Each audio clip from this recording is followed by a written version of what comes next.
Are you guys like ever gonna make a video like Chuck and Mary just about Twiztid? Yeah, we took it back on you. Go ahead. Oh, that's our people. You hear that? This is an incredible story. The birth of the monsters, the separation of two brothers, the reunion in high school, and then the epic journey to Europe. Their destitute fall from grace, only to rise again as the phoenix from the ashes in a very unkind business. This is the story of Twiztid.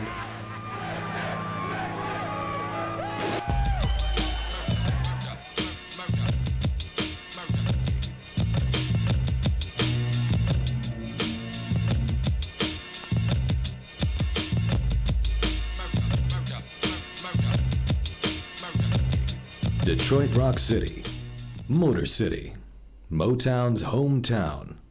Assembled in Detroit's factories are some of America's greatest marvels of human ingenuity. The citizens of Detroit have a lot to be proud of. Well, there are a few exceptions. This is the story of one of them.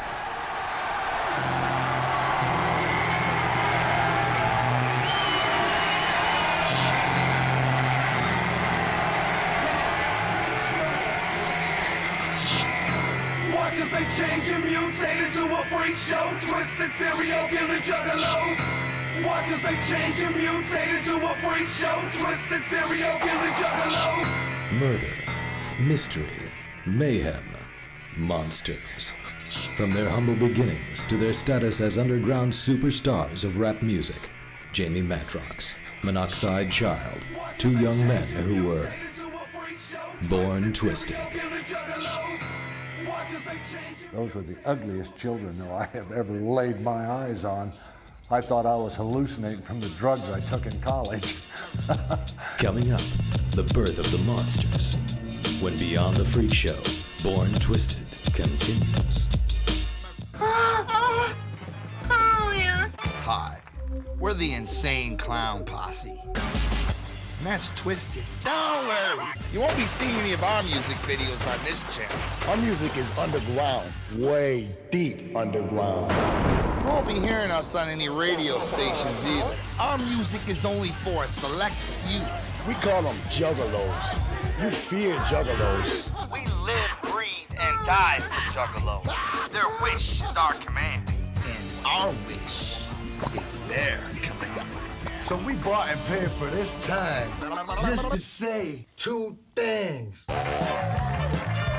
Number one, any juggalo that might be out there watching, we just like to say. Number two, for everybody else, we know you hate Insane Clown Posse, but we love you.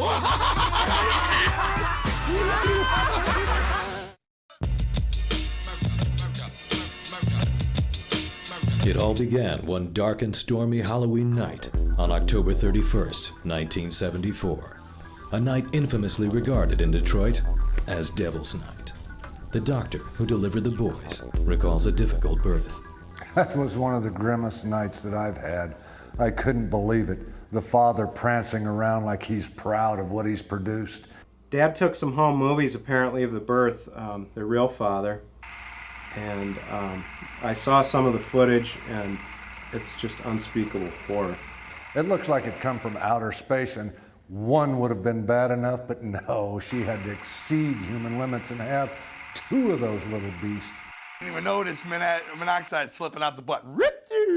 Right down the hallway, but Madrox, he was stuck. They had to get a fucking crane to get Getting him. at the jaws of life in that bitch. You know, pull that motherfucker out by the foot. Come on! So anyhow, Apparently they were born with the ghoul face. The doctors supposed that this was from their parents living in the downriver area. That could be in the drinking water. It could have been a lot of things. How would I know? I don't know what those two did secretly behind their trailer door. Rejected by their biological parents, the boys were separated at birth, seemingly doomed to roam an endless run of foster homes and families.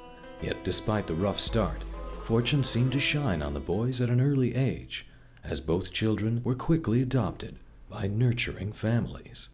When we first got Jamie, we just couldn't believe it that we'd be so fortunate to be able to adopt a baby.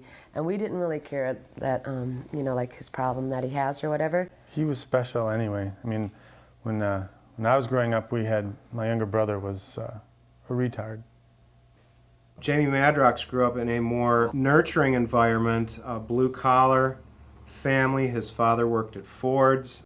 And we really tried our best and gave him a lot of support and encouragement and I don't know, just try to do the right thing. Monoxide Child found himself in the loving arms of a family living on the outskirts of Detroit. What do you people want? Get the fuck out of here. I don't want nothing to do with that crazy lunatic. Paul's story's a little different than Jamie's growing up with his adopted family. He grew up in a trailer park with a family of bikers, very abusive father. But in a amazing turn of events, sort of a justice, if you will, he ended up driving his father pretty much right out of his tree.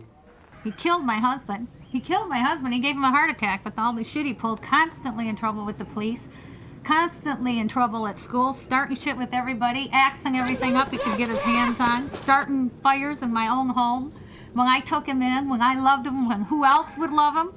Jamie was a great child in some ways, but we always had to watch him in fire and matches and lighters, and we had to keep him away from the barbecue pit and gasoline and things like that. You remember, honey, when we took him to the child psychiatrist and we showed the psychiatrist these pictures here, and they seemed to be, I don't know, they were sort of violent, and we didn't really know what to make of them, even though I actually sort of thought that they were pretty good drawings. These two children show a certain kind of exhibitionism, a gleeful, violent nature that is just shameless and outrageous, I'll say. Let's just talk about this one here. Something that is shocking, primal, disgusting. Oh, don't show him No, that. all right, don't show him. I'll burn that one. No. Though in separate homes, both Madrox and Monoxide Child seem to share the same penchant for mayhem. Former teachers remember the madness fondly. There should have been a court injunction against this little bastard. Don't get me wrong. I mean, he had his good points. He loved to eat. He played well with other children. Help! Help! Help! Sort of.